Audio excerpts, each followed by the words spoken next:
Hey, it's Nick with B&H, and we are live here at the B&H Superstore here in New York City in our very recently revamped, new and improved event space. Now, here today, this is our second Creator Roundtable discussion where we're just going to be talking shop all about video podcasting 101, how to get set up, how to get started, tips and tricks, monetization, we're going to cover everything. And we're going to do it with an amazing panel of creators and educators here. Now, I will let them all introduce themselves in a minute, but real quick, we have to thank all the sponsors who helped make this discussion possible to begin with. And we have to start with Rode and the Rode Video Caster specifically, which we actually have on display here. I didn't even realize we were going to have it. But Rode has been the gear of choice for podcasters for ages. Chances are if anyone here, either in person or watching live, has done any sort of podcast, you have used Rode gear at some point. And with things like their pod mics, their headphones, their audio and video interfaces, they've always been a great solution for that. And also, we're very excited to highlight Adobe, specifically Adobe Express and Adobe Firefly. These are new tools that are giving creators really intuitive ways to design, edit, and post content faster and more efficiently than before. Also got to thank ObsBot. They're really leading the way with AI-driven cameras, including the Tiny 2 and the Tail 2. And finally, a personal favorite standby of mine, Nanlite, specifically their new Pavo Tube 2 LED tube. There's so many tubes in that name. Which is a great light that gives creators really professional results for any sort of content you're creating. Now, thank you very much for all of our sponsors, but with that, we have to introduce our panel. So let's go ahead and go in order. We'll start with you. Yeah, I'm super pumped to be here. My name is Diana Gladney, native out of St. Louis, Missouri, and I'm a video strategist helping entrepreneurs simplify the video creation process, and of course that includes video podcasting. Succinct, professional, love it. And then Heather. Hi, everybody. My name is Heather Ramirez. I've been a YouTube creator since 2016. I've done YouTube videos, live streams, podcasting, video podcasting. And now I've really been working on building the online community around my YouTube channel about video games. Awesome. And Kat. Hi, I'm Kat Mulvihill from Canada, and I teach about momentum, how to find it and how to keep it. And prior to teaching that, I did a lot of virtual presenting, tutorials and gear and all of that. A long history of streaming, but I'm actually new to the video podcast game, but very excited to be part of it now. You know, we were chatting a little bit before the stream. Everyone's actually coming at this from very different angles and backgrounds, so I'm very interested to chat about that. So kind of to give an overview of what this discussion is going to be like, we are going to be really covering all sorts of topics related to video podcasting specifically, but then we're going to have a Q&A session at the end. Now, if you're watching this live, you can please let us know any questions you have in the chat, and we're going to try to answer them towards the end. And then also, we got some, I believe, 6 or 7 questions from registrants here before they got here in person. So we're going to be answering those questions as well. And then after that, just for the people here, we're going to try to do a little in-person Q&A as well. So please stick around for that. Feel free to mingle. We're all here to learn, so I'm really excited to get started.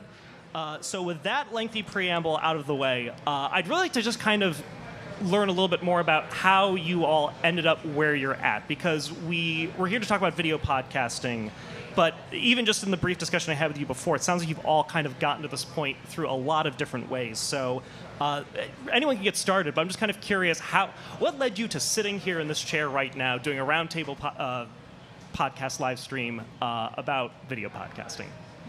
Okay, I guess I'll go first. So actually started with audio. So for me, it wasn't straight out video, even though a lot of people know me for dealing with cameras, especially when it comes to mirrorless cameras, but started with audio because I was afraid to be on camera. So Audio-Technica ATR 2100 original USB microphone straight into the computer.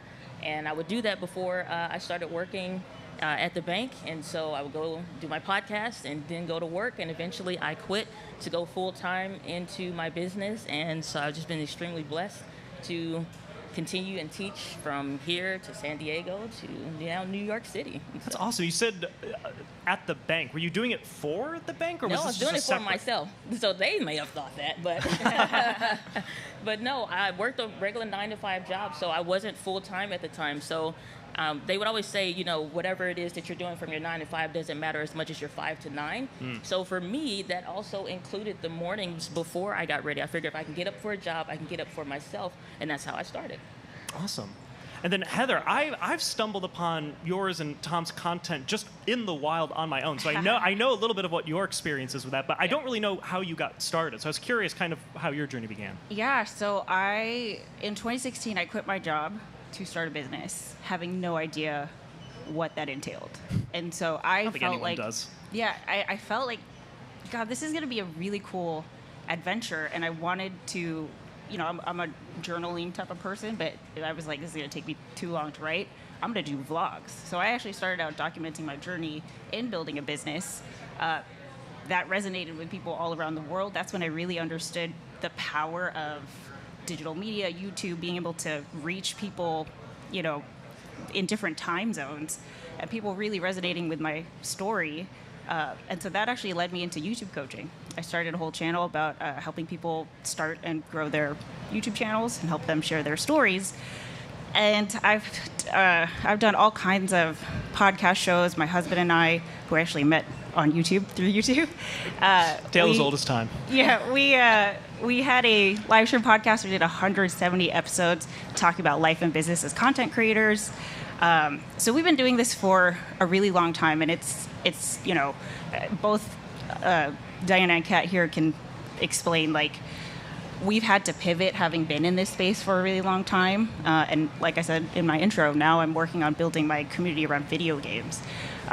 It's you know, we've got the Discord server and stuff like that. So every content creator's journey is different, and you know, my preferences and likes have changed, and you really kind of just have to evolve with, you know, all the new tools that are coming out and stuff like that, all the different ways that we've been able to connect. So it hasn't been a straight line by any means, but it's so much fun. I definitely wouldn't be doing anything else. It's almost like you have to find a way to like keep your momentum going, which I Yeah. promise was not a That's what a a perfect wonderful setup, seamless man. transition.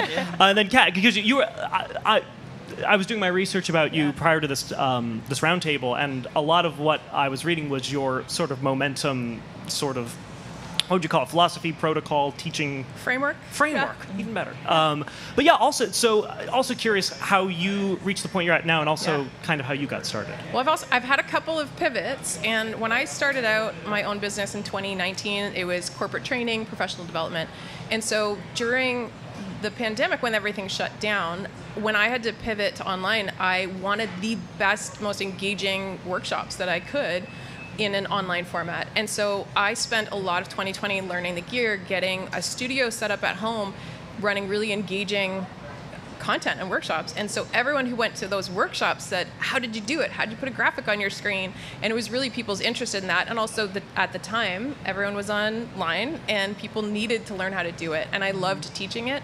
So my first pivot was starting to teach how do you use this technology so you can run engaging online presentations that everyone has to sit through. And I did that for 4 years, and then last year I was doing some speaking engagements, and I started to come a little bit back to my professional development days and pull from some of what I used to teach around how people get stuck and how they can lose their momentum, or how they keep wanting to start and don't get started. And I taught that during a content creation workshop last year, and people started saying, oh, there's something to that. And that led me last fall and kind of into the new year of developing a framework, and I call it the momentum formula, and it helps people understand the different ways, because there are multiple ways you can get stuck. Even podcasters are wanting to start a podcast. Yeah. Especially and so, podcasts. yeah, and it felt really powerful, and I decided I want to teach this, and so that was my second pivot, is I want to help people understand maybe the ways they're getting stuck. I still love all the tech and gear. I'm happy to be here talking about it. And so I just started a podcast this summer. Last week. Let's go. Hot off the presses. Also, and we'll give you everyone a chance to shamelessly plug all the shows also again at the end. But I'm so glad you brought that up, because obviously for everyone watching online and here in person, don't worry, we will nerd out about gear during this conversation. But I think also, I don't know if you'd call them the soft skills of podcasting, but just also like the reasons why so many podcasts don't continue or don't gain momentum, I think is just as important as like the gear you use to set it up. So this is another thing we were discussing a little bit beforehand. We were very curious, the people who are either watching or here right now, how many people here currently have a podcast? Okay, we got a few, awesome. And then how many people here are thinking of starting one and are kind of here to get research, more info? Okay, about the other half. So So what we'll say is there's a ton of great resources for like beginners in getting started. Our panel here has put together a lot of those resources, but we might get a little bit more in the weeds on the nerdy nitty gritty stuff. So which for me is the stuff that, as someone who's done a podcast, audio only but not video, I'm also very interested to hear your perspective on.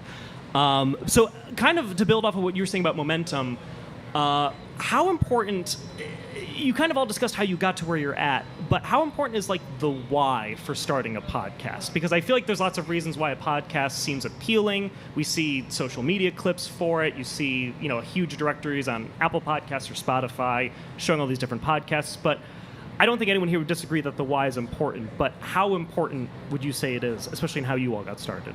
I'd say it's crucial, because if you don't know the reason why you're doing something, anything distracts you, and all distractions are equal. And so when it comes to why would you get up at 5 a.m. when you got to be to work at 7:15, and why would you continue to do it when you see the only 3 views or listens that you had is you, your husband, and your mother? So, it's like, so you have to, that cuts so deep. You have to push through. Sometimes even when you don't want to, because the vision is greater than, and the reason why, essentially, the vision is greater than just what you feel in the moment. And so it gives you that discipline to push through. And sometimes it's like the breakthrough literally is on the other side, and it doesn't matter if that's 10 episodes, 30 episodes, 50 episodes, 100 episodes. And honestly, sometimes you just suck in the beginning, and you have to get through to find your message, get through the fumbles and figuring it out. And you'll be glad when people find you 30 episodes in versus at number 3. Yeah, because you hit on 2 points that I think are so crucial. The one is that success or validation, it's not this nice, smooth gradient. You could just be plateauing for years and then suddenly hit that spike, 100%. And you don't want to cut off before you've gotten there. And then what was the other thing you just said that was so good? It was all so good. But yeah, just the importance of that why. But also with Heather, I'm curious, did you have kind of a similar experience of like grinding through before you kind of found your... Yeah, I think the why is the number one thing, period, right? Because with any creative endeavor, it will take as much time as you are willing to give it. You're gonna ride that initial rush of a new thing, like I'm starting a podcast. That can get you through episode 1, 2, maybe you get new gear, and that's going to be really exciting. There is inevitably going to be a time where life gets busy, real life stuff happens, and then you start to want to compromise. Like maybe the podcast starts falling down your priority list, especially when no one is listening, when no one is watching, right? The thing that's going to push you through is how passionate you are about it. Obviously, you guys are here because you feel like you have something to say that no one else is saying, right? Like you have a story, you have a point of view, a perspective. And I think being able to communicate that why is also very key to differentiate you from all the other podcasts about video games or food or entrepreneurship or whatever it is, because now there's the meme of everyone has a podcast, right? But what makes yours different? And that's your why. That's the thing that's going to set you apart. And then, Kat, you shared a detail before this, and I want to let you kind of share it, because you talked about how you pivoted because you were on a subject that you're like, I don't think I could, this is my passion for the next 20 years of my life, and so you did a pivot. Could you talk a little bit about that? Because I think that's related. Yeah, it was last year. So after I got back from this conference where I brought up this, 3 different ways you can get stuck, which are logical, biological, and psychological. And I had presented just that piece, and people were saying, oh, there's something to that. When I got home, I started thinking, okay, what does this mean? And I just, honestly, I was in a long car ride. I started a voice memo and just talked through some of the questions going through my head. And when I that was podcast episode 1 right there. And that was the first episode. No one's hearing that. Let me tell you. But only Patreon subscribers. Yeah, the Patreon. When I said, okay, what can I picture myself doing in 2 years' time? I struggled to imagine still talking about the virtual presenting stuff. It's not that I didn't like teaching it. It's just that now I could tell there was this energy behind what I wanted to do, and I felt like maybe I could help people in a different way. And then I imagined, later down the road, and when I pictured talking about the more professional development stuff, which is it's like a return to my roots, I could do that for 20, 30, 40 more years. I probably would never even retire, and you can't shut me up about it. So once you know that, it's hard to unknow. So as soon as I realized there's going to be a limit to how long I can teach about the virtual presenting stuff, so let's just lean into this thing that I'm feeling really fired up. And I do want to mention that when it comes to the why as well, as someone who's fresh off the presses with a video podcast, I had established myself on YouTube with a community, and my tutorials for virtual presenting, I think, had over 2 million views. But I'm starting fresh with a brand new channel, brand new podcast. And when I launched it to people, I thought, okay, this is great, momentum. And then I go and look at my dashboard of the podcast, and it's like, you've had 7 listens. And I was like, okay, the why matters when you are getting started, because not everyone is going to listen right away, even people who find you later. And when I think of the podcasts I listen to, I didn't find them from episode 1. It's very rare. Right. And so you have to stick with it. And I think we were talking about how many podcasts never make it even a few episodes. Yeah. And I think the crushing dashboard stats, you need a strong why to keep going. Yeah. No, it's devastating. I feel like everyone here, and anyone who's done a podcast here, I'm sure, can relate to the devastation of seeing the single-digit views you've gotten over a week, a month, but you're right. That was actually a good way to frame it. I don't think of how often, every podcast, whether it's video or audio that I've come across, it's always been around years. That's where I came in. So just imagine if you end your journey early, how many people you're potentially cutting off that would discover you 2-3 years down the road. And actually, can I just add, I heard there's a podcast called Founders. It's been around for years, and I recently heard the host say, I did this, I think, I could be wrong, I think he did it for 5 years before it started to really get traction. And I thought, would I still be doing it for 5 years? And that's where the why comes in. If you're really passionate like he was, he just kept showing up because this is what he wanted to be doing. And then he did get that traction, and then he had a lot of success with it. Yeah, one thing to keep in mind with that is I feel like when people discover a new podcast that they really like, they binge, right? And if you don't have any episodes, you've got the 2 episodes, you're caught up, and then you don't have a regular publishing schedule. It's like, well, I really want to listen to more, but there isn't any. So even when people aren't listening, you don't know if 2 years from now you're building a library that they can eventually binge, right? Mm-hmm. So they might not be listening at the beginning, but they will. No, that's a really good point. All right, so the next kind of broad topic of discussion is what is video podcasting, which is either the simplest answer, it's an audio podcast with a video component, but there's obviously so much more to that, especially over the past few years. It's becoming increasingly its own sort of beast, so to speak. So there's so many different ways we could approach this, but one way, just to kind of give us something to hone in on, there's plenty of people who do just audio-only podcasts. It is absolutely viable, and in so many ways, it's logistically easier. You just have to worry about your microphone, your audio recorder, or your recording software, and your RSS feed, and you don't have to worry about anything beyond that. So I'm curious from all of you who are professionals at this, what is the advantage at a core level of introducing video into your podcast? Every little nuance of that. What would you say? It definitely, video adds a component. Like for me, video is one of the few mediums other than belly-to-belly interactions, really like one-to-one like we're here right now. It's the only medium that lets you have that kind of connection other than just being straight directly with them. In the room. Yeah. Right, and so the other thing is when people hear anything, they're used to radio, they're used to podcasts, you're used to just hearing somebody, even on the phone, you're used to just listening, but now I can see you, I can see if you actually have conviction about what you're saying, I can see you if you really didn't want to do that ad read, if you're not really sold in. But more importantly, for me, like something personally, like I have a bunch of books around me, and so a bunch of people's like, oh man, you like this book or this, like, or whatever, or different shows, and so there's a personality thing, and you can look me in the eye when you're talking to me, and you can see what kind of a person am I? Do we actually mesh? Do we gel? And do you feel personable or not? Like, can they actually connect with you? Audio helps. Audio's great. But video does a whole bunch of things that we don't pay attention to, like for body language, like for just getting a feel for that person. People are like, man, I could listen to you all day. Or like, it really resonated when you shared that story about X, because they see the passion in your eyes. They see when your eyes started to water, when you started talking about your grandma and her making biscuits on Saturday or Sunday morning. You know, like those things matter because it's a human-to-human connection, especially in the age of AI. I feel like there's even more attention for those micro nuances of human to human interaction. Any kind of way we can get that. And video is another medium to do that, More especially relatable. with video podcasting. Yeah, you can relate more. Wow. That was a very compelling argument. No notes. Now, I'm kind of curious.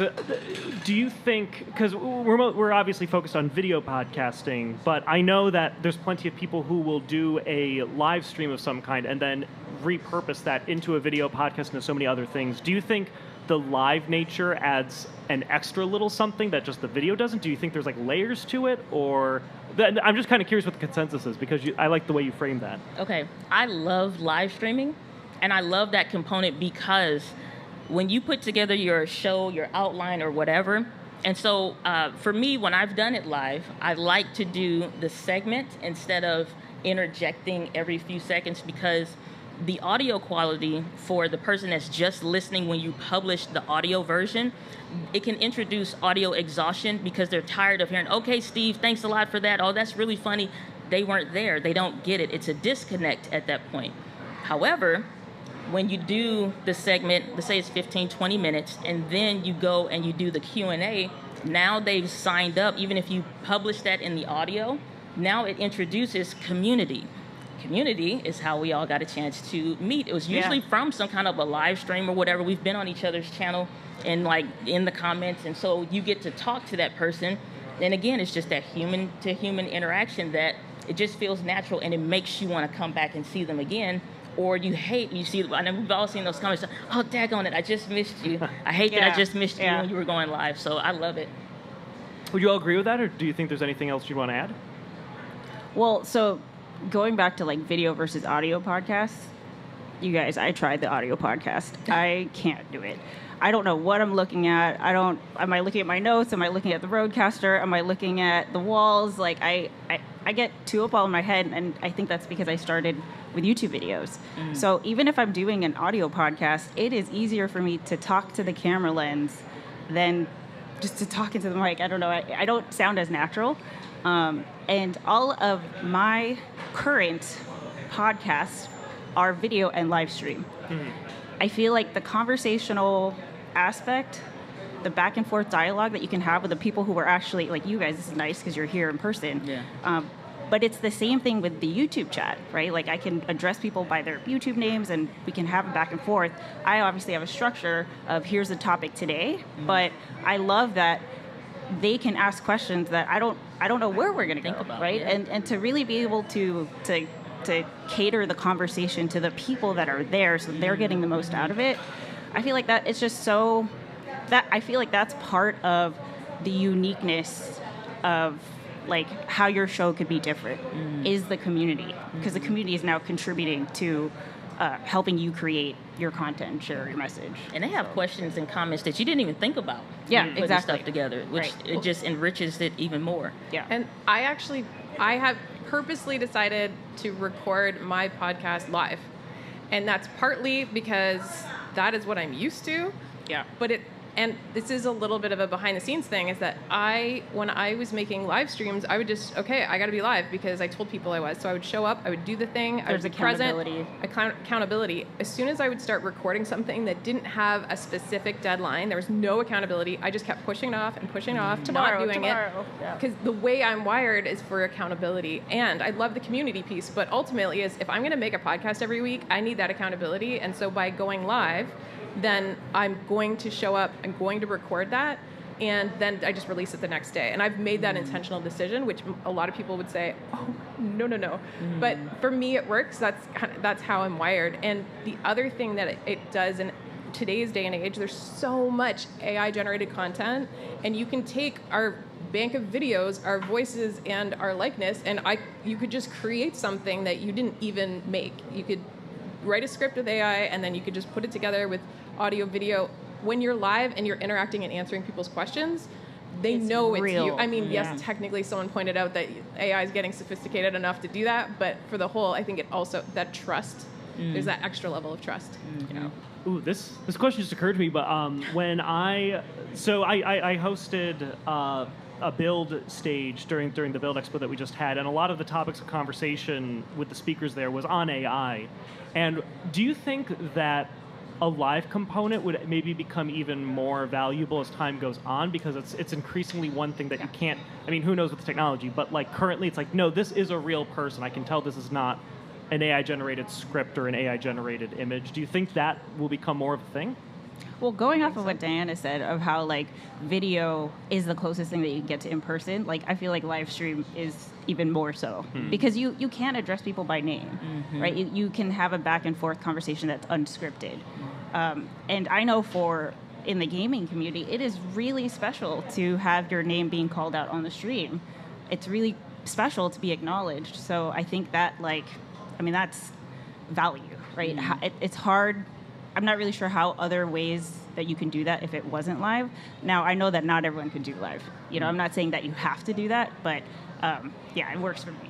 That's my preference. It's worth experimenting with, I think. I think, a lot of it probably seems like go live, do video. I just want to publish content, but I don't want to necessarily have to be present, or there's some fear or angst that may come up. And I get that. However, sometimes what's on the other side of what you want is just one little layer of fear. Yeah. It literally is. And it's getting through the excitement. It's not always fear. It literally just may be excitement and to experiment. I think as adults, we get too used to not experimenting, not trying. Tell me how to do it. Yeah, it's like whether you don't want to feel like you look a fool, or I don't want to, what if I mess it up? I've been on streams where they get nervous, something goes wrong, and then they just shut it all down. And you don't see them go live for a while anymore. and so the thing is, it's just like understanding it doesn't have to be complicated. It doesn't have to be difficult.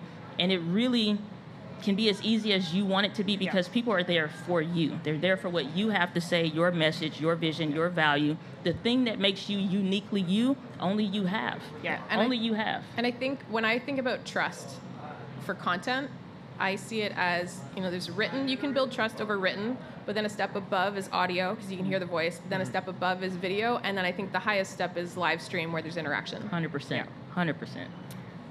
It is interesting to look at it in that hierarchy, because I think I agree. And also, you kind of almost brought up like a silver lining to the kind of doom and gloom we were talking about earlier, where nobody's going to listen or watch your first few episodes of your podcast. That's an opportunity to also just figure it out for yourself when there's not a ton of eyes on you. So there's a silver lining to it. You can absolutely embrace that. And then another thing, we've kind of been touching upon it with AI and levels of trust, but just because, once again, you've all had collectively, I don't want to add up how many years collectively you've had in this field, but what are some of the biggest trends you've noticed? Like, we've obviously talked about like the pivot to video, the proliferation of AI, but are there any other trends that you've all noticed from your own individual perspectives on where podcasting is now? If I can throw one in quickly, TV. I watch so much YouTube on my TV, and I'm pretty sure the stats support that. Yeah. And if I'm home, especially, the nice thing about podcasts on YouTube is that I can wander, I can be doing other things at home, but there's very often a podcast playing on my TV from YouTube, and I don't even go and watch as much TV anymore. So that to me is a huge trend. Really? Yeah. So for me, it was definitely the transition from listening to podcasts only through an audio app to it being through YouTube. And then the second thing I would say, just in the creation of it, is it kind of went back to more of a 2016, 17, and 18 era of, it's not just segment, feels like a longer polished YouTube video to let's sit down, let's chat, here's what we'll question, or it feels more organic now. It kind of has gone back to those roots, and I love that, because I feel like when you add too many layers and complexities, like I would say, too many learning curves equal a circle, and it's like you throwing in all these hooks everywhere. It's like, can we just sit down, have a nice chat, maybe it's short, maybe it's long, and then we'll come back next week. Now, we've kind of been circling around this, but I feel like now's the time to dig in on the equipment to do all of this. First of all, you're all exactly here in the right place, B&H. I think we literally have a little station set up with some podcasting gear, specifically for this event, but gear can obviously be so intimidating because it's endless. You can go down which camera's best for live podcasting, which lens for my camera is best, which audio cables do I need for blah, blah, blah. So I would kind of like to, because I know we have kind of people a little bit all over the spectrum here in terms of people kind of learning about it versus just got started. Let's assume I have a smartphone and a computer. I at least have that. What would you say is the most essential first gear to start with for a video podcast? If you were starting from scratch, what's the first gear you would get? And then we can kind of go up with like the nice to haves versus the, ornamental stuff. the very first thing I would say to get is a microphone. 100%. Audio, like even though it's a video podcast, I feel like if your video doesn't look as good, but your audio sounds fantastic, it actually makes your video look good. Yes. That is not true the other way around. You can have the best video, but if the audio, there's something up with it, or it's not turned up enough, it is wildly distracting. So it's better to start shooting on your phone with a good mic than get a good camera with a 100%. crappy mic. Okay. Yeah. I mean, because it's audio exhaustion. How long do you want to listen to somebody fumble, or it sounds like they're inside of a plastic bag or whatever? You don't. Exactly. But you'll be okay if they're a little dark, if it's a little blurry, or if grainy, something happens, because you can tell, like, oh, Yeah. they're figuring it out. It'll be fine, but I can keep listening.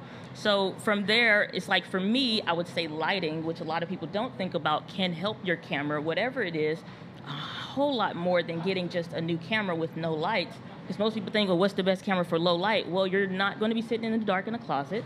So let's get you some lights to at least complement whatever video source you have, especially if it's your phone, because those smaller camera sensors, not trying to go too nerdy, but just it's a very small sensor in your phone. The best camera is going to be the rear-facing one on your phone, not the front-facing one, even though there's a comfort, but you can connect it into your computer and be able to see yourself. So you are comfortable. It's like, I know I can see me, I have the right frame, versus using a lower quality one, which is the front facing. So I would say rear facing. And people get distracted when they're using their front facing and they're they looking at themselves. So their eyes are just off just a You little. can tell when you're not When looking you at the flip lens. the camera, you can just focus on looking into the lens. lens on the Lens. back of your Yes. camera. So it is a better experience for the viewer. So you're not always just their So for eyes those that shifting. don't know, what that means is you can tell when somebody's like, if I'm looking at you, but I'm not. And so that's the difference between looking into the lens of the camera versus looking at yourself. It looks like you're looking like this, but I'm supposed to be looking at y'all. It's like not quite right. You're just a little bit off. And it's fun. We have on the video production team here at B&H, we have a lot of like cinematographers, and I'm sure they're all so thrilled to hear you say focus on lighting before even getting a camera outside of your phone, because it makes so much of a difference. But so we've got get a good microphone, focus on your lighting. Would you say cameras next, or is there something you would still get before that? Software for me. Okay. Yeah. Because definitely. Okay. Everybody, I love cameras. Cameras my jam. However, phones are great. I'm a camera person personally, but phones are great, and you can do a lot. However, when you buy too cheaply, you buy the problems that come with being cheap. And a lot of people cheap out on software. They cheap out on the system side of what's going to make this actually flow, what's going to make it work. Software, 100%. And because your computer more or less can do the job, but if you don't have a good competent software, or it's fighting with it, that's even more of a reason why you're not going to want to keep doing it, because you keep having problems every time you get ready to sit down and record and do this podcast. If there's always a problem, you see the podcast itself as a problem. Gotcha. Okay, so software. And once again, obviously, there's free software, but definitely do your own research for the specific needs of your podcast, because certain things might work better than others. I know I did my podcast editing in Logic. This was back in like 2017. I know there's now so many AI-assisted versions and different tools, but you have a lot at your disposal now, so definitely check that out. Okay, so software. What do we think is next? Well, I will say, though, if you are committing to do a video podcast, the phone is great, but if you're using your actual phone, there's a level of friction there. Because you do, and I think all of us would agree, if you can have a space where you've got your mic and you've got a dedicated camera where you just sit down and record. Yes. If you have to get out your camera, put it on Do Not Disturb, do all that, put it up, and then suddenly it's part of your workflow, unless you use a past phone.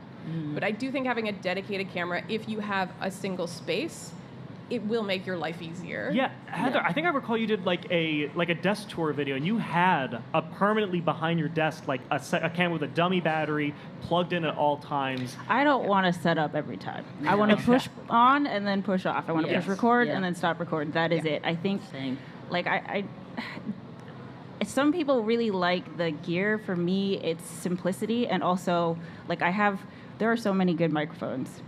The microphone I have, I love because it's purple.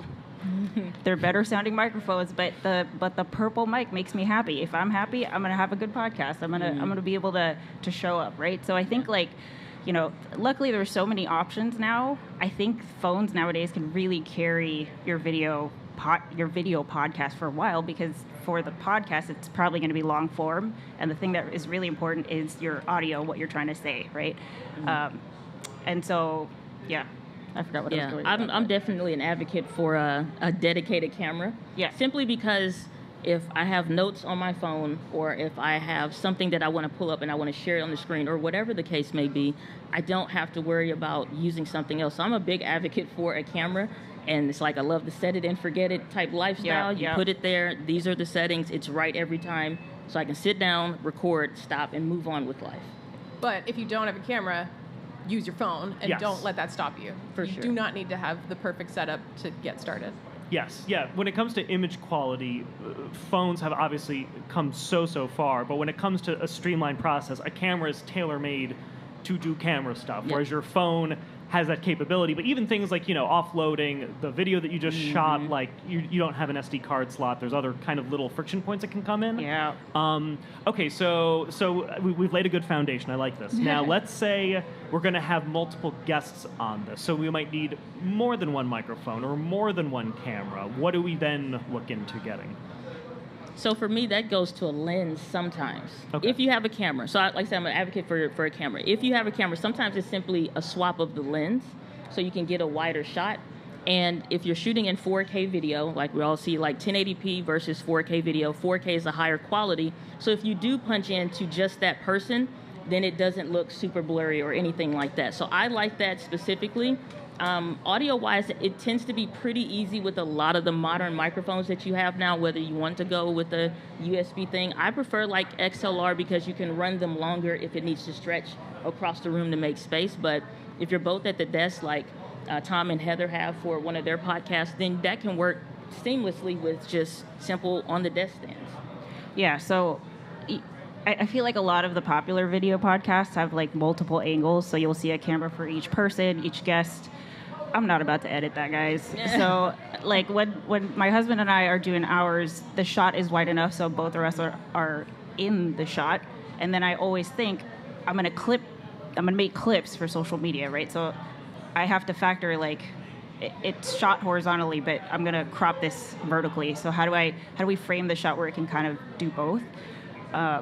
And then for guests, all three of us use Ecamm Live, which that's the software we use to go live, record videos and stuff like that. So that's how I would bring in a guest, is all my guests aside from my husband are if they're not in person. For remote guests. Yeah. Gotcha. I think if I were producing a guest-based video podcast, I would go with what's over there, the Rodecaster Video, which I do own. I've played with it. It's great. And I think the fact that it is your audio and your video together in one production unit, you can have your two microphones, or if you need to expand, you can use a Rodecaster to expand that. But you've got your video sources. You can have multiple camera inputs, including using your phone. You can have a phone as a source too. So maybe you only have one really nice wide camera, but you want to add other shots. You could just start using phones, and they've got all the tech to bring that in, and that it's just kind of a one-stop production. So that's probably where I would go next. It's an investment, but if you are running a dedicated guest show in person, then I think it's a great tool. Yeah, actually, you all picked a great time to be getting into podcasting now, because it used to be you kind of have to just Frankenstein your own solution together 100%. For both audio and video. But the idea of something like this is that you can feed HDMI inputs or XLR inputs, and you can get all of your microphones and video feeds into one device. And the wireless, too. And wireless. You can even use Rode wireless ones, too. And it will record them all individually. So you can use it for a live stream, but then you also get all the individual tracks, and you can cut up and re-edit, like for short form, or maybe you want to do a long form video of it, but you want to cut out maybe some awkward pauses or some ums. It lets you do that afterwards. So yes, it is an investment, but it is truly, it saves you by having to buy so many different other components. Right. And it's portable. I brought that to a conference last year, and I did an interview with Andy from Zoom, and the two of us were sitting on we had a couple of cameras going in. It's pretty easy to carry. I just had a carry-on bag and had a couple of mics, and bring the podcast it was great. to them. Yeah. So let's now go into aspirational gear. So would the ideal setup be like 3 to 4, couple $1,000 mirrorless cameras, and maybe something like the Rodecaster, and then the highest quality mics? Like if you could have your dreams set up, like what is the pinnacle of this for you? Well, I'll go since I've thought about this quite a bit. No, so I would just check your B&H wish list, just see what's in there. And just so read it out. 100%, I would probably go with 2 Sony FX3s and 1 Sony FX30. And so those are a part of their cinema line of cameras, but the difference is they are more or less the same. And what I like about that, instead of this brand versus that brand versus this brand, is when you have to start pre-thinking and overthinking to underthink and every other kind of think, when you're getting ready to do something, you're not going to do it. And so what I like to do is have a system. System saves you time, energy, and money, as we all know with the acronym or whatever. So I would do the 2 Sony FX3s because they are full frame, very similar to my beloved Sony ZV-E1 that I actually use today.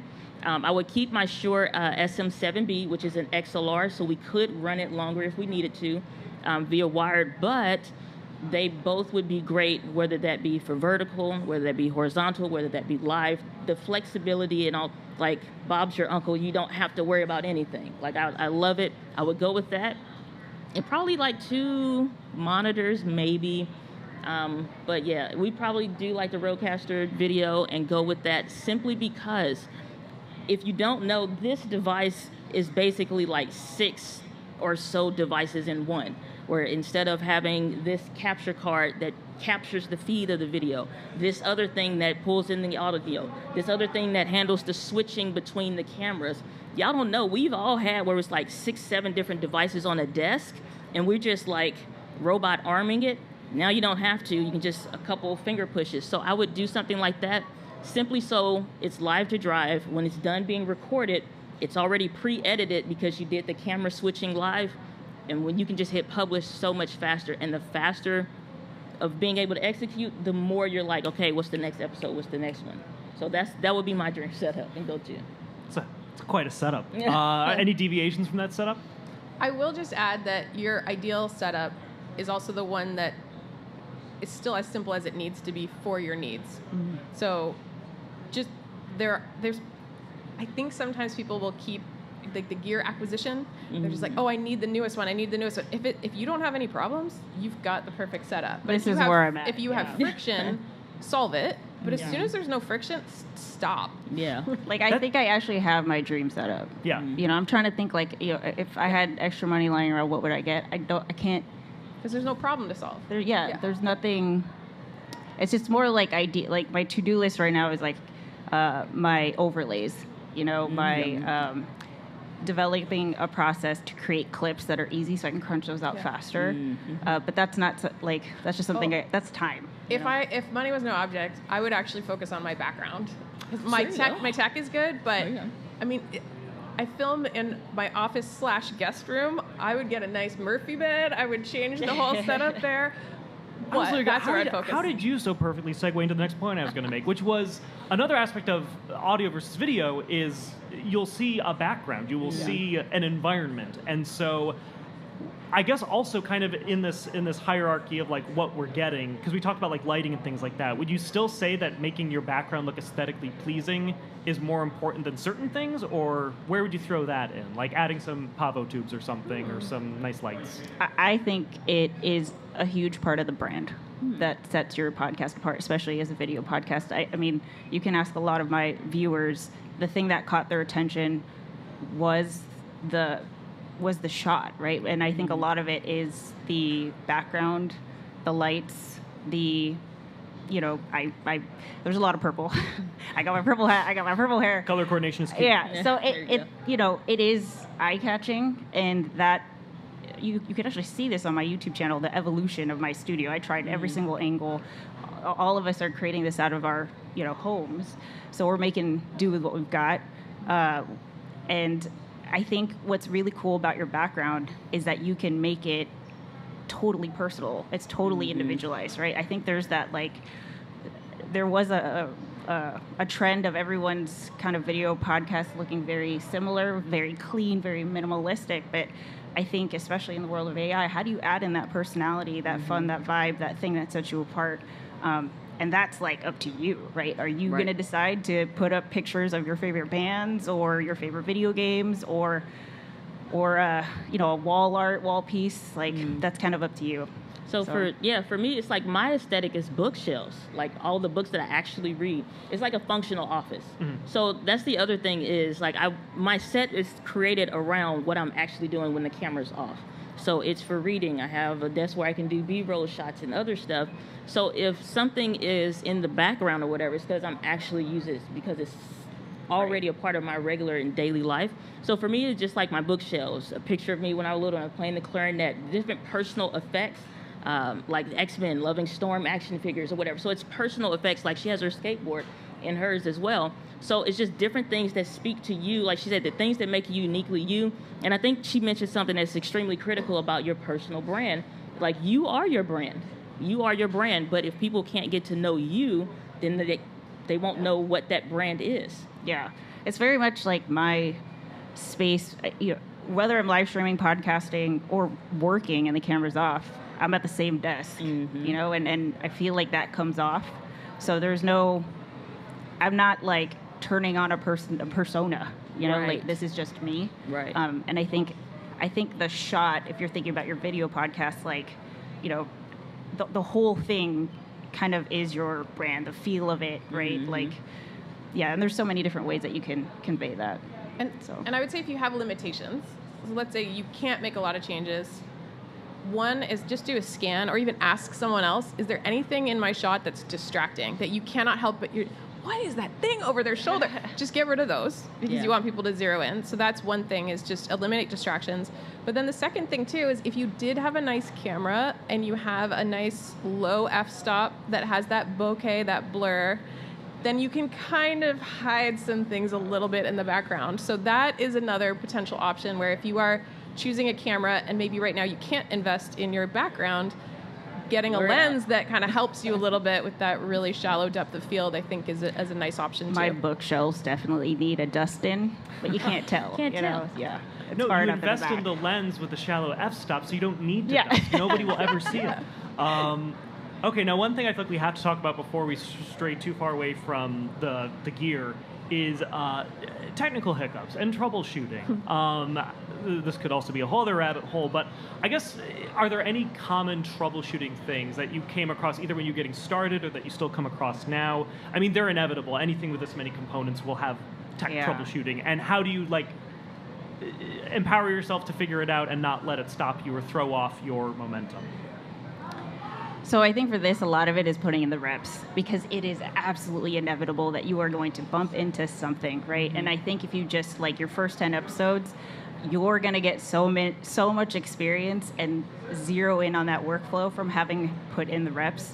I'm thinking one of the things that is always a struggle for video podcasts is making sure that your video syncs up with your audio. That problem could be from so many things.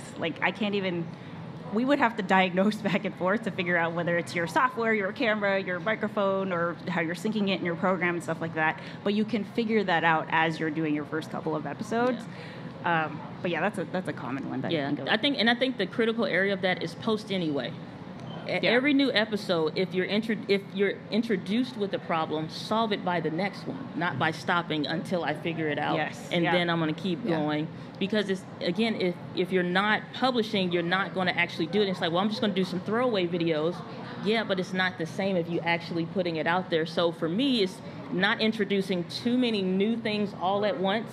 So if you get a new microphone, don't also get the new camera and the new lights all at once, because now you're trying to figure out all of them. Too many things. Yeah, too many learning curves equal a circle. Yeah, it's like a reverse elimination diet for your technology. Right, it's like do the one and see what problems you have. Don't beat yourself up about whatever happens. Just know, take a note, okay, I noticed when I laughed, the audio went really crunchy. It's like, okay, so maybe turn it down, not by 7 notches, but just 2 or 3.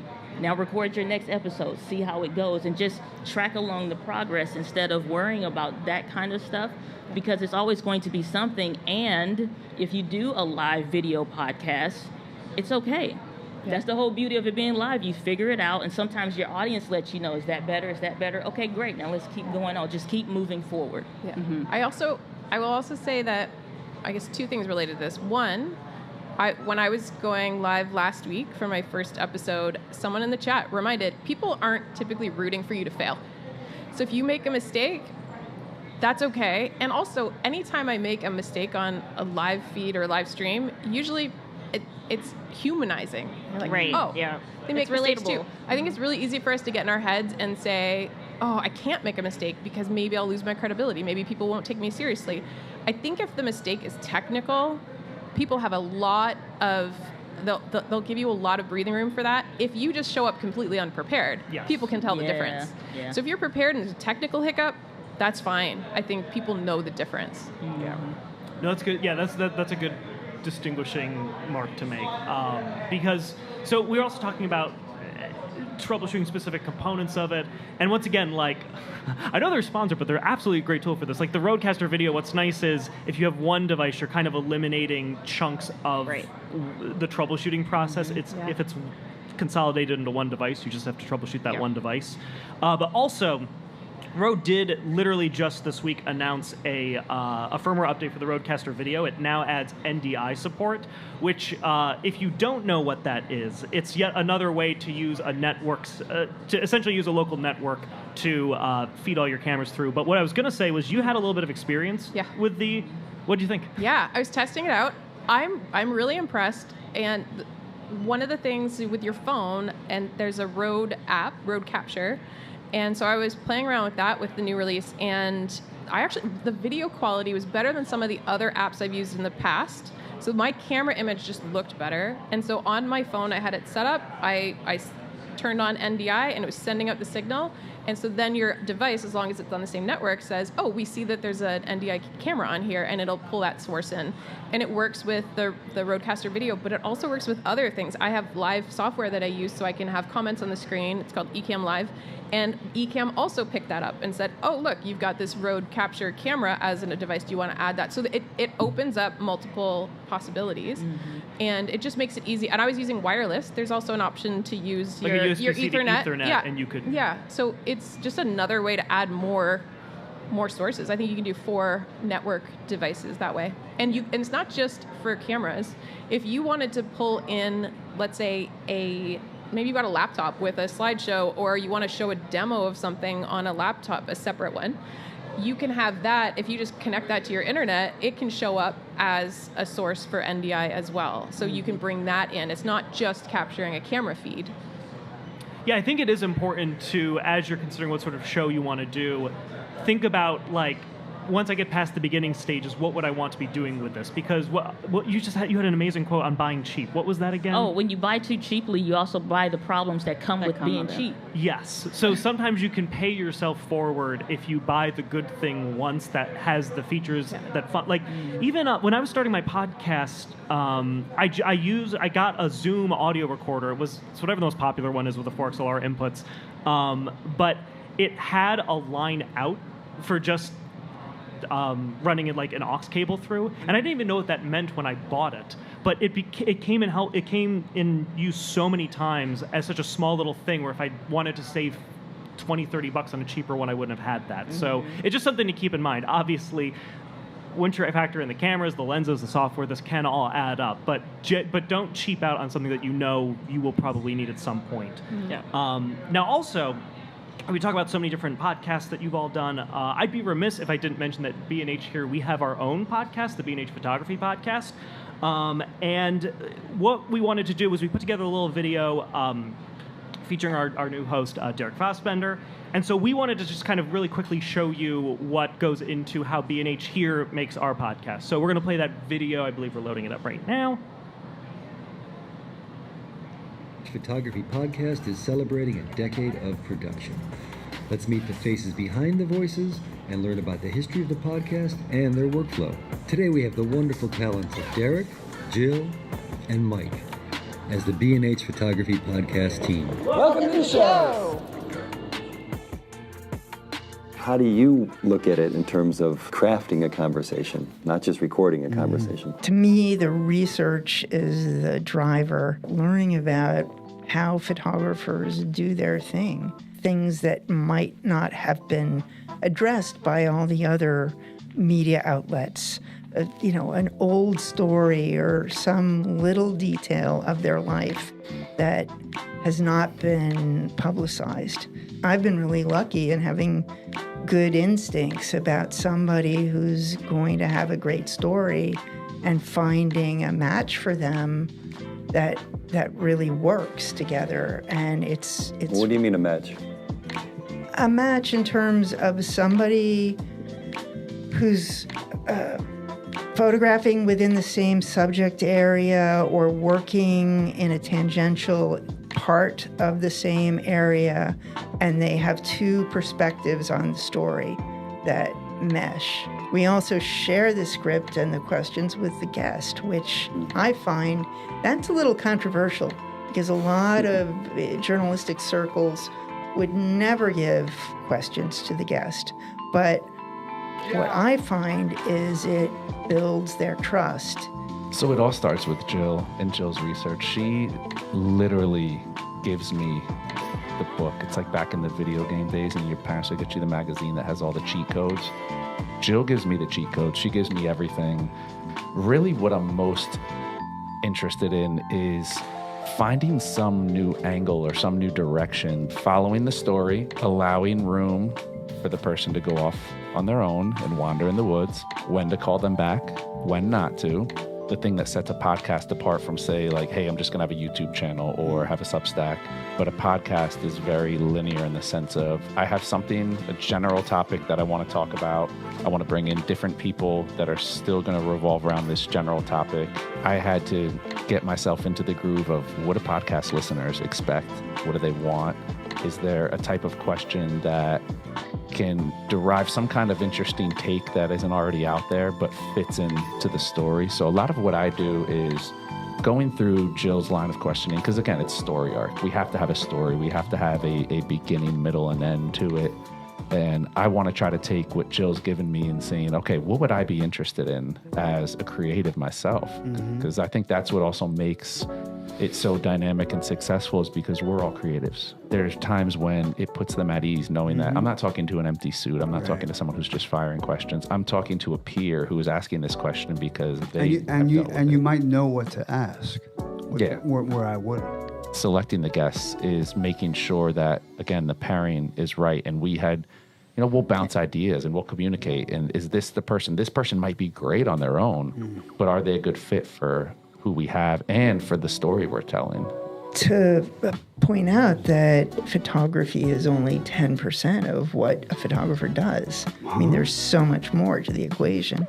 Maybe even more practical advice as to how to kind of just start up and get the word out there? Have to have an idea. Yeah, you have to have some sort of vision. Yeah, don't think of it like a mini-series. Think of it as, hey, I want 10 seasons. The podcast is heavily edited. Some podcasts are not. People don't realize that, Yeah, it's a style choice. I mean, I think most podcasts are edited to some degree, but you do a pretty careful edit to remove some of these vocalizations that just eat up time and sort of. And not only that, what I found through working with Jill and removing some of these. Ums and ahs and space fillers, is that not only do they take up airtime, they actually make it less coherent. And when you remove some of those things, the ideas are able to flow more easily into my brain, at least. It's pretty heavily scrubbed. I try to keep enough of the flavor of the individual guest and their idiosyncrasies when it comes to like their speech patterns and who they are. You don't want to totally sterilize them. And we go back and forth with the edit. I edit from a transcript and move words around sometimes. Me not being involved in the editing process, but having to be aware of how you guys edit and what the final product, what we want it to look like, because beyond the ums and the ahs, there's a whole lot of tangential just escapades that go off in every kind of direction you can imagine. You tell a good story about taking a photo and you have that image in your mind. And sometimes, the image might be different than what the visual actually is, but it might be even better. Where do you think in 10 years the podcast might be, and what will it bring to the company? it was started by a couple of guys who were passionate about it and wanted to build something. And so for me, it's about passing that on. I didn't take this as a job responsibility. I took this because I'm passionate about the craft, and I agree with everything that this podcast was built on. And I felt it almost like a duty as somebody who's here and who works at B&H. It's like a passing of the torch. And I guess my goal for the future would be, my goal since I've been here in my short time has been not to change what was built, to add my personal flavor to it, but to honor what was built. What happens whether you're around for 6 months or 6 years or 60 years doesn't matter, because whether it's 1 episode, 10 episodes, or 100,000 episodes, if you're proud of each one, then you're going to be happy at the end of it, and it'll always be worth it. Yeah. All right. So the B&H Photography Podcast is released bi-weekly. So check it out if you're interested in photography, if that's your jam. And then also, just want to mention there's also going to be a spin-off podcast called the Creator Green Room that's hosted by Diana Testa from the Creators team. So it's going to be a little 8-episode sort of limited run thing, covering a really diverse range of topics, talking with content creators, and they're going to be structured as one-on-one interviews, covering things like, creative drive and how to stay motivated, how to keep momentum. So if that sounds interesting to you, check out that podcast, as well as the B&H Photography Podcast. Now, we got okay, Jose in the chat. We hear you, and we will be talking about audience building and monetization as well. So, kind of the last rounding the bend, the last little chunk I want to talk about was editing, distribution, and then also monetization. So we've circled around this a little bit, but we talked about the gear to set yourself up for success.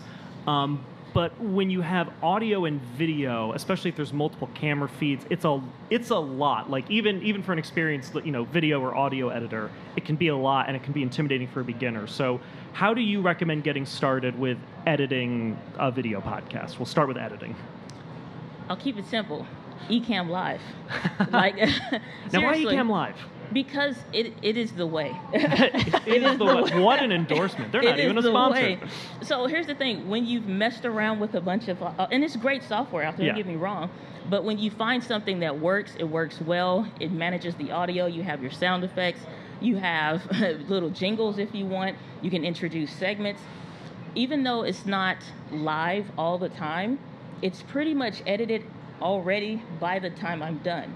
So anytime I've sent a video podcast to an editor, he didn't have to say, add in this at 3 minutes for this specific section. Yeah. I could just hit a button on my Loop Deck Live, call it good, and it was already in there, so it's as close to live to drive as possible. And it's fades out, fades in, does transitions, anything I want to do, anything I can think of. Or when you get hired for doing a specific show, I've got hired to do certain courses on video podcasting, like one for copywriters. Okay, well, I didn't have to do a whole bunch. I create the scenes in Ecamm. We can produce the show, do the fine tuning, and I'm ready to go. And I don't have to change anything from my regular setup. I think it's helpful for anyone who has no idea what we're talking about is that it's a video production software. Yes. So it's like pre-editing where you can set up your graphics, you can put text on the screen, overlays, different views, different camera angles.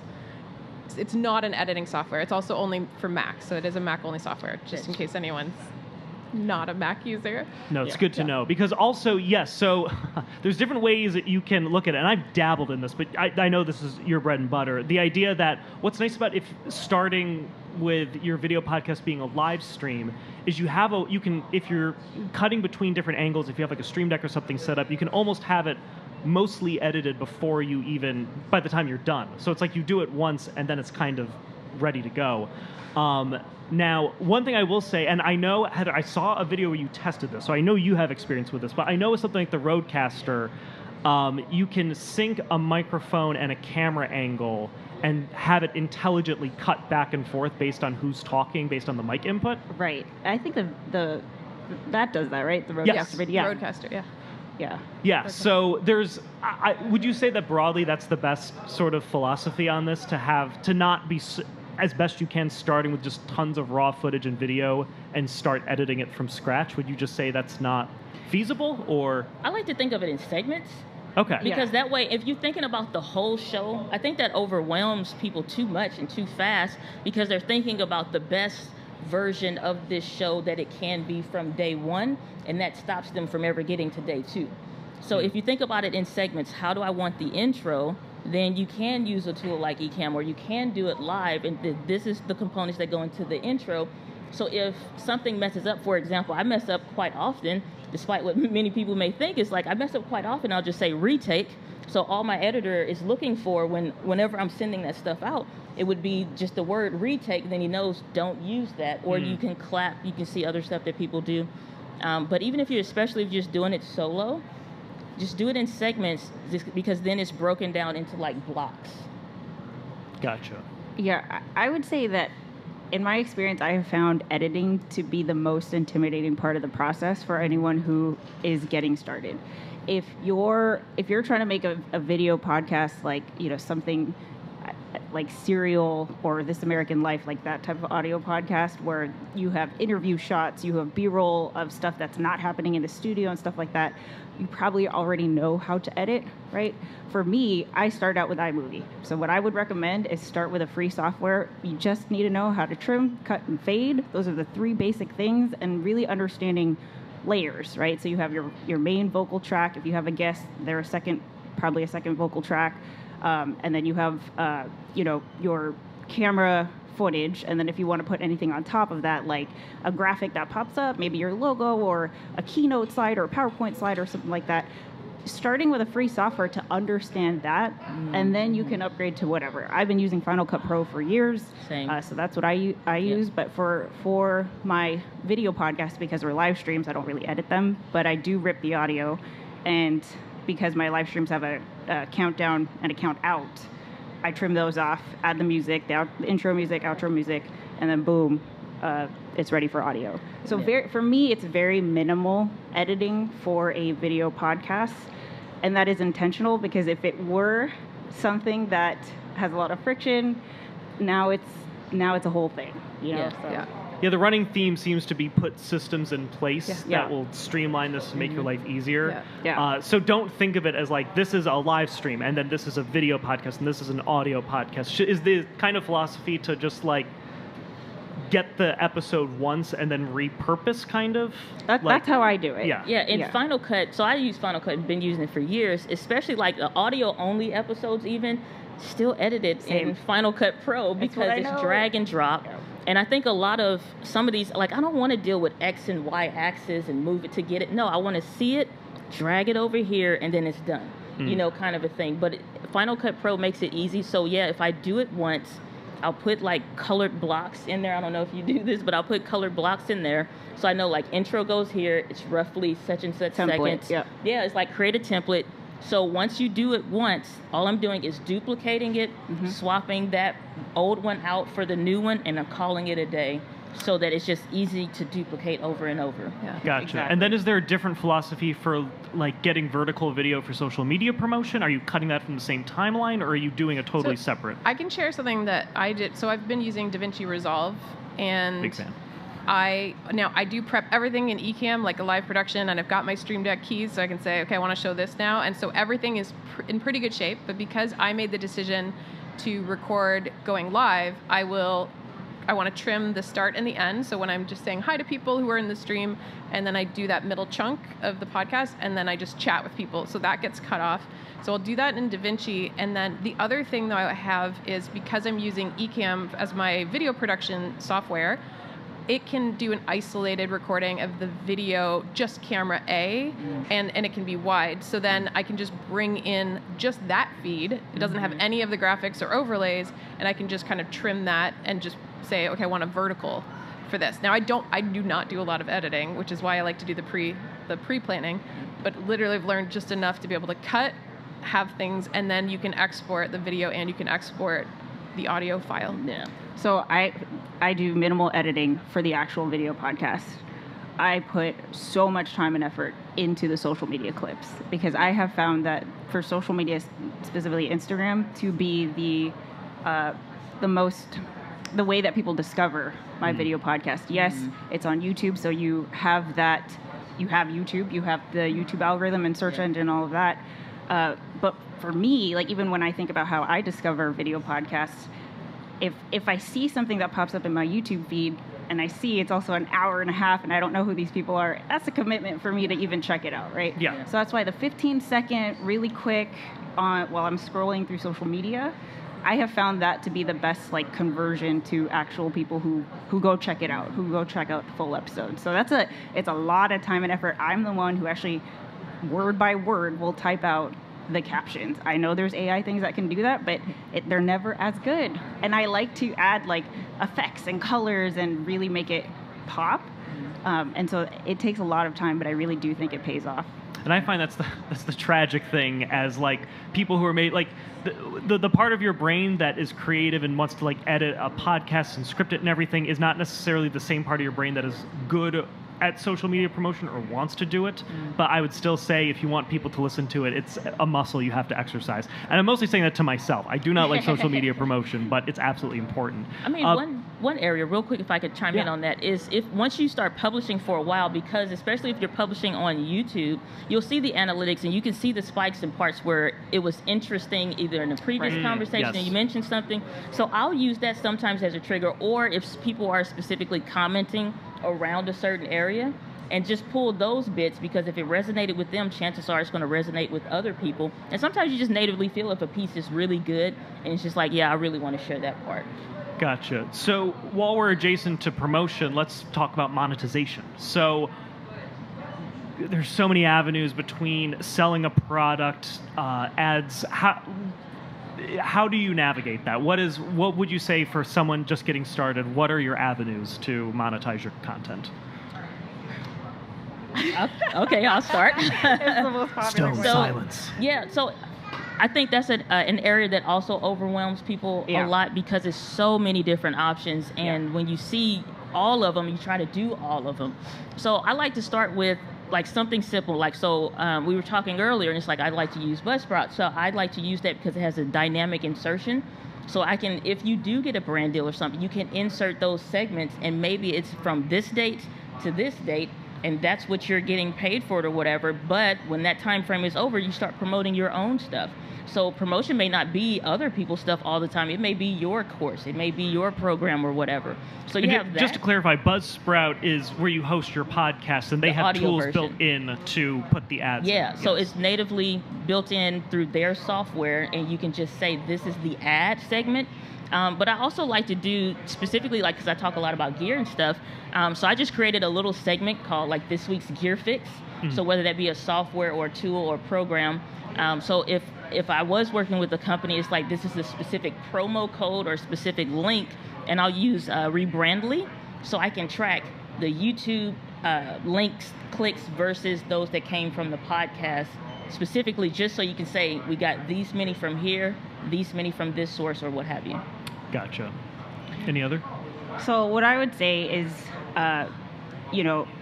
it's never been easier to start a video podcast than right now. The fact that this panel exists, like we can share insights. There's resources, there's trainings, there's stuff like that.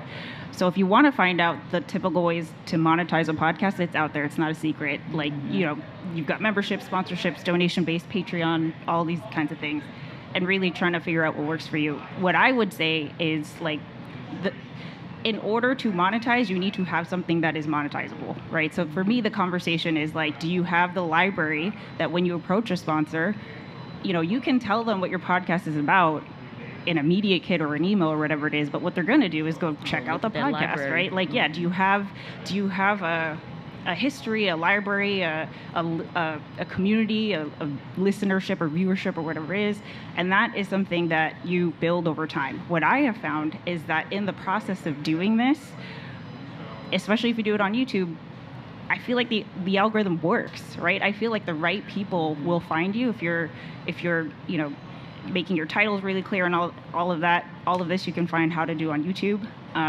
But then once you're putting your stuff out there, I feel like the monetization opportunities will kind of show themselves to you, right? Like you kind of just see, hey, my community is really engaged. Maybe I should take the membership subscriber model. Maybe I should set up a Patreon because it seems like my community is really into the behind the scenes content. And then you can create exclusive episodes that only go to the people who are paying your monthly membership fee or whatever it is. I wouldn't say like, hey, everyone needs to have the membership model or everyone needs to do sponsors or whatever it is. I think it really is about finding what's right for your podcast and your community. Mm-hmm. Yeah. I also would add that this comes back to that question of your why. Are you willing to do this for free? It's almost like a book. Most people know that the majority of people who put out a book don't make money from it. Most podcasts really don't make money, but you have to keep at it, and eventually maybe there is an opportunity, but there might not be. So are you willing to do it even if there was no monetization, I think would be a question, or are you willing to invest the time and put it in? So I think that's a really important question that you have to explore for yourself before you get started. And I think for the three of us, like our podcasts are one piece of our entire brand. Right. So it's like, even though the podcast may not necessarily directly be monetized, people discover us through the podcast and then they see and check out everything else, the YouTube channels, the other things and all that. So it becomes a part of your content ecosystem. Exactly. Yeah, it's like, because so technical tutorials or the how-tos or whatever your regular YouTube channel may be about, if you have one, that's one thing. Is everybody don't want to learn something all the time. It's like they may just want to chat with you about it or open up a conversation or discussion with it. So it makes sense to have that ecosystem running. Yeah. Gotcha. Awesome. Well, those are all great points. Thank you for sharing. Now, we do have a little bit of time for questions. We got quite a few, actually, between what was our registrants did and then what came in online. Through the chat, I'm going to try to do ones that I think we can knock out quickly and try to get through some of them. Tanisha asked, what's the best route for a beginner, live stream or recorded podcast episodes? We kind of talked about this a little bit. Would you say, does it vary depending on the show, or do you think if you can start live stream and then go from there, is that better? My personal opinion is it's all about you and how you're wired. So this is part of my momentum formula basically says, is it a logical, biological, or psychological challenge? For a lot of people, if you're struggling to do something, it might be because biological, that's just not how you're wired. The fact that I love showing up and presenting live, awesome. For someone else, that could just be a nightmare. And so you have to pay attention to how you what's going to keep you showing up week after week after week.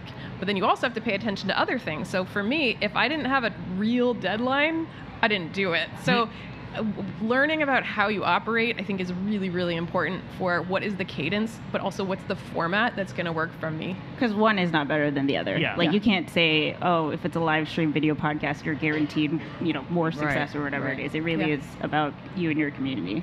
Because there's plenty of scripted dramas or historical podcasts where it's just one person reading a script. You might not need to do, you might not be able to do some of those live, but it just depends, like they were saying, on what your show is. Sesto asks, what cameras are y'all using? I use the Elgato Facecam Pro. I know we did a little bit of wish list stuff, but and we shared the Sony ZV-E1. Yeah, that's my jam. Yeah. Sony ZV-E1. Yeah. And I'm using the Sony ZV-E10 as my main camera. For a long time, I was using this Sony ZV-1. Is it the autofocus? Why so many Sony fans here? Well, we're going to talk about the greatest company there is. No, no, it's I think as you start to create, you start to separate from what you see online to what really annoys you, what really makes you happy and makes that a seamless process. And for me, I just found a home with Sony cameras because the eye autofocus, face autofocus, I don't have to worry about it. I don't have to think about it. It has a lot of these swipe to the side and swipe up and down features that I like. And it just meshes with how I prefer to create, which is very systemized, but very simple. I can sit down, I can press record. I don't have to keep thinking and rethinking. So it has a feature on there, which a lot of the Sony cameras have, called memory recall. Yep. So if I'm sitting at my desk, it's slightly different settings than if I'm sitting back on my little green sofa in the office. But I don't have to keep refiguring out the settings. I just save it once and then I'm done. And a lot of cameras share a lot of different settings, but you find reasons why you like what you like, which is anything, So I just really enjoy it. because obviously there's so many different cameras that will work. I would say if you're doing multicam, we kind of discussed this a little bit, but sticking with the same brand just kind of tends to keep the color signs consistent, so it tends to look less jarring. You can make it work, but it's more work for you. So I would say when you find something you like, it's usually easier to stick in that. Now, a lot of the questions from people who registered here, we've answered like 60% of them for like components of them. Like, for instance, one of them was, do you recommend scripting, outlining, or going off the cuff for podcast episodes, and why? I think we touched upon this, but do you want to go in any greater depth? Oh, I tried scripted. I wanted it to work so bad. I thought it would just. So I also have the Elgato prompter on top of my camera. So I was like, oh, I'm gonna write the script and I'm just gonna read it, and then done. Like, how easy is that? I sound like a robot. I cannot. I tried so hard to make it sound natural, and then I also don't blink because I'm just reading. And it just, I think like part of what I have discovered is like what my community gravitates to is kind of like, I emote a lot when I talk. I say a lot because you can see me thinking in real time. So I forgot your question, but yeah. The prompter, I thought scripting it was going to make it easier, but for me, having a topic and an outline and just kind of like going on the journey of discovering the thought as I'm doing it is very organic. And I think like, part of this is a thing that only I can say. Gotcha. But the prompter is nice for outline too. Yeah. So I also have the Elgato prompter on my camera, and I can see my video production, so I see whatever they see, which is great, because if I'm switching and showing a graphic, I know it's up there. But then also with the Elgato prompter, you can have an overlay, so I can see my production, and then I just can have my points, because I do want to make sure that I'm kind of hitting on some key things. Now, I did actually script my trailer. I very rarely script, but I wanted it to say some very specific things. And I scripted my trailer. So that one I did actually use a script, but usually it's just outline. And then I trust, it's like a conversation. Yeah. And if someone asked me a question, I could answer it. And I think if you could answer the question, then you can just use an outline and you don't need to script everything you say. Yeah, Gotcha. I'll do an outline, but I'll keep it like a max of 3 main points essentially of things you want to cover. But for me also, I'll do the story or example just as a reminder that I want to mention this specific story, so that I can still talk naturally to it, because the teleprompter, I don't mesh well with it for whatever reason, but I can remember that story, and it leads me to that point, and then I move on to the second point and so on. So I'll do the outline, but I'll also note like as a subtext that this is the story that I want, and if it's a specific like big story or something, it's like these are the main points that I wanted to hit on, just to kind of remind myself, because I'll do the recorded podcast more often. So I'll do what I call like my smile and hold. So you finish that first point, smile, hold, and looking at the camera, so that way you give yourself a buffer at the end. So when you edit, you're not like, and thanks for watching and tuning in for that ad read, and your head goes down. Yeah, because then when you go to edit, now all you see is your head going down, and so I'll smile, I'll hold that smile for a few seconds, and it's like, okay, moving on to the story. Smile, hold. So let me tell you about the time that I skinned my knee going down. It's like, so yes, I'll do that. Gotcha. We talked about monetization, obviously, but a specific question, what marketing tactics have worked best for growing your podcast audience? Was there something you tried that was like an experiment that paid off, or anything like that? Well, I have the opposite. Things that didn't work? Yeah, because I tried, to me, I've just seen so much payoff with the social media clips for the video podcast. Like, to me, it is the thing that works. I get messages, I get DMs, when I see people in person, they bring it up. And they bring up the clip, not the whole podcast, but the clip that I posted on social media. So I tried an AI tool where you drop the podcast in, and it's supposed to edit it and just like pick out 10 clips automatically. Yeah. And they were just so out of context. And what I have seen as I'm going through my feed, I feel like there's a little bit of a jadedness. Like, if I didn't like the first clip that I saw, then I find myself just scrolling through. I don't stop, right? Yeah. Some people, what I do also is I include text on the frame, so that when people are scrolling through your actual profile, like grid feed, it'll say like, oh, how to start a podcast, or here's my favorite microphone, or whatever. And then so you can kind of use it similar to a YouTube channel, where I can pick and choose what I want, but knowing that people are just scrolling through, making sure that context, the point gets across. I don't think that AI is at the point where it can do that. I was disappointed. Because I think we discussed this a little bit, and I'm sure it's true for people here. We're probably all control freaks, right? That's why we want to do a podcast where we control every single component. I also don't think I'm at the point where you're trusting AI to understand, like you said, it's missing context, it's cutting it short, so Yeah. I know what you mean. Were there any other thoughts on Well, that? I would say the number of friends of mine that I'll say I've got a podcast, they're like, oh, I have a podcast. Like, you do? So I'm remembering that you have to mention it so much you're sick of hearing it, which is hard for us. But the fact that I have a lot of just people I know in real life and talk to regularly, and I don't even know they have a podcast, that's a problem because it means that they're not talking about it enough. And so I think saying it until you're sick of hearing it is that's what I'm trying. I'm brand new at this, so I'm just going to keep telling people I have a podcast. But I think that's it. It kind of serves to that point that, you know, if your own friends don't know you have it, what's going on? Yeah, if self-promotion makes you cringe, which it does for me too, it's something you got to get over, because if you especially in the beginning, you'll have to be the biggest advocate for your content. So making sure that you have that.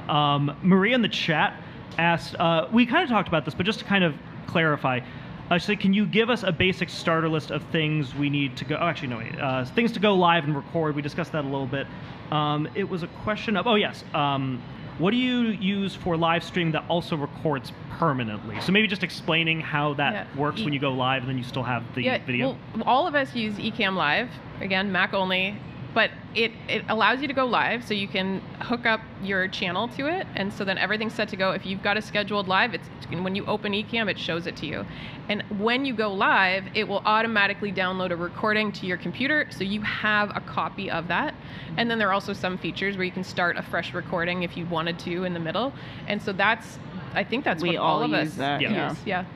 And then if you're using something hardware oriented, more like the Rodecaster video, this you have the ability to go live with, and then you can also plug in an SSD hard drive, and it will download, it will save all of the video and audio recorded to that, and so that's how you would end up with that.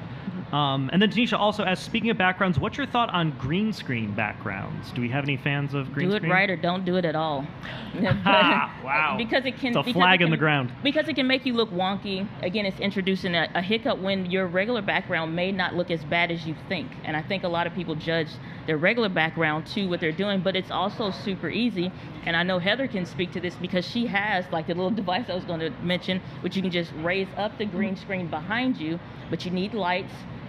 But like, I think it's a way to do it well. Again, Ecamm looks great with it because of like the options that they have included with it. But it's like, if you're going to do it right so you don't have the green cast on your skin or the green outline around your hair. Yeah, some hair is not compatible with green screen.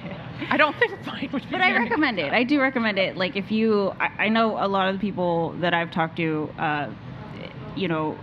trying to do a custom background in your bedroom or whatever might be a challenge, and so a green screen is a really easy way that you can just have an awesome background.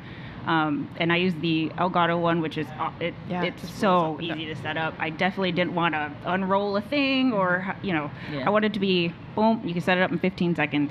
So I actually do use the green screen for my gaming streams, just because I like to have the video game take up most of the shot. But yeah, so I would recommend it. What's your it's not what I setup use for that, it. though? The same as the. But they don't know. Yeah, so like my setup is the same for whether I'm recording or live streaming or using the green screen.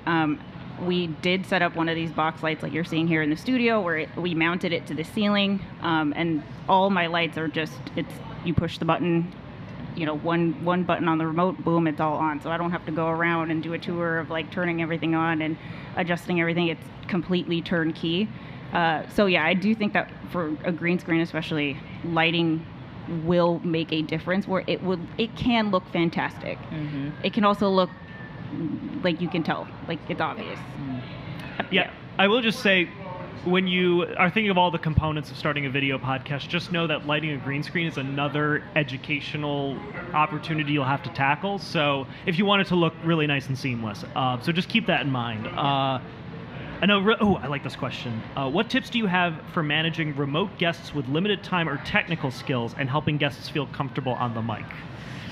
Ooh, I'd say we made a PDF to help them, and just with it, a simple video of here's how to join a call or join an episode with Diana. And it's like, wear headphones if they have it so that they don't get feedback with it, because some people just don't know, or they maybe just bought a microphone and they're just using it for the first time. And so it could be as simple as also like a 10 or 15 minute just audio check, video check with them.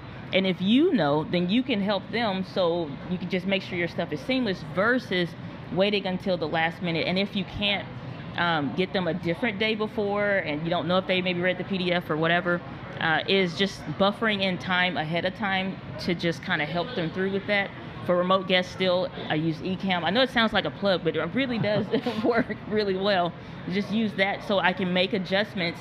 So if they're like, well, I can't find where my audio is, I can adjust on my end for their audio. I can kind of help a little bit with coloration or what have you. So it works really well for me. But that's what we do, like PDF, quick check before, and then you're off to the races. I would also recommend an audio monitor so that you can see the levels, or you can hear the levels.